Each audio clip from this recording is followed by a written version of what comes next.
হরে কৃষ্ণ। আজকে আমি তোমাদের সাথে একটা নতুন রেসিপি শেয়ার করব, সেটা হলো একাদশীর পাস্তা। তো দেখো এখানে প্যাকেটে দেখিয়ে দিলাম এর দামটা আর সাথে ইনগ্রিডিয়েন্টসটা, মানে কী দিয়ে বানানো। এটা অ্যাকচুয়ালি পটাটো পাস্তা। তো একাদশীর দিনে বাচ্চারা এটা বেশি পছন্দ করে।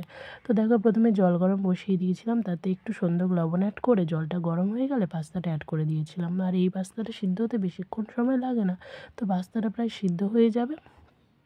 এখন দেখো সিদ্ধ হয়ে গেছে। তো সিদ্ধ হয়ে যাওয়ার পর পাস্তাটা হালকা জল ঝরিয়ে নিয়েছিলাম। তো তারপরে দেখো এখানে আমি কী কী নিয়ে নিয়েছি সবজি, সেটাই দেখাচ্ছি। Red bell pepper, yellow bell pepper, কাঁচা লঙ্কা কুচি, আদা কুচি আর টমেটো কুচি। আর সাথে ফার্স্টেই বসিয়ে দিয়েছিলাম আলু গাজর ভাজা কড়াইয়ে হালকা তেল দিয়ে। তো ওটা ভাজা হয়ে গেলেই আমি এই সবজিগুলো অ্যাড করে দিয়েছিলাম। সবজিগুলো যখন ভালোভাবে ভাজা হয়ে এসেছিলো তখনই আমি আগে থেকে সিদ্ধ করে রাখা পাস্তাটা অ্যাড করে দিয়েছিলাম।